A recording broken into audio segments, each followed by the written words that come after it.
Hello everyone and welcome back. This is just a real quick video.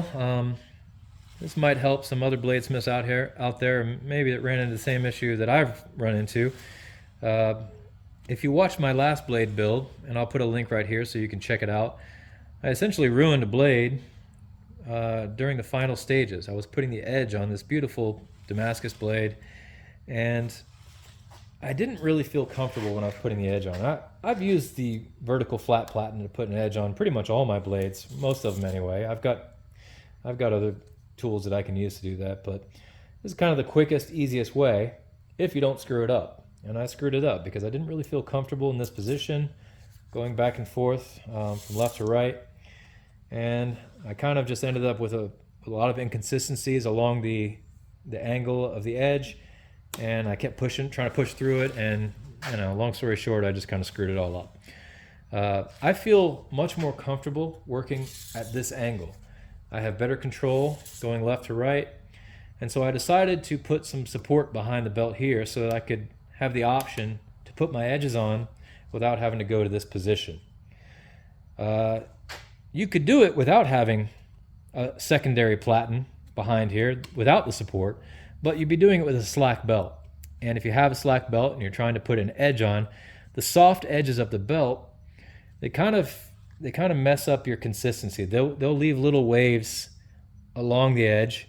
Some people maybe don't mind that too much, and if you're really steady, you might be able to avoid it, but I don't know how you could, honestly, with these edges folding over on you as you go past.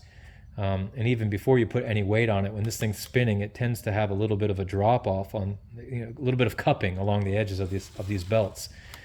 And with that, it really is hard to get a perfectly straight edge. So for that reason, people like to use their flat platen, or they use a whetstone, or lots of other sharpening systems out there. In fact, Ameribrade, the company that makes this belt grinder, this is their fastback model. They make a sharpening system, and from what I hear, it's really great. I've watched a couple videos on it. It looks really cool. I'll probably pick one up at some point. But I wanted to kind of tackle this on my own, so I fabricated this secondary platen. All these bolt attachment points, they're all in slotted holes, and that allows me to move this thing up and down if I need to, and I can completely remove it just by popping these bolts off. And I can also adjust the angle because this entire platen assembly tilts on its axis here. So a lot of different ways I can approach it, but I really just like it flat directly underneath the belt without putting any pressure on it. You might notice that I left it narrow at the bottom, just the width of the belt, and I have it flared out up top here. The reason for that is if I'm putting the edge on a blade and it has a guard or a fat handle, I don't want the handle bumping up against the platen. I want to be able to get all the way in to the back of the edge, or to the plunge line, or whatever I'm working on.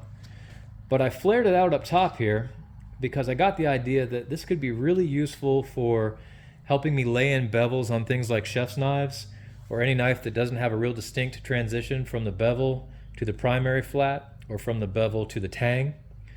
Of course, you'd be laying bevels in a chef's knife before you put the handle on, but just to give you an idea, essentially it will allow me to move all the way along this surface here as I'm trying to thin out the blade just behind the edge without having a real distinct line.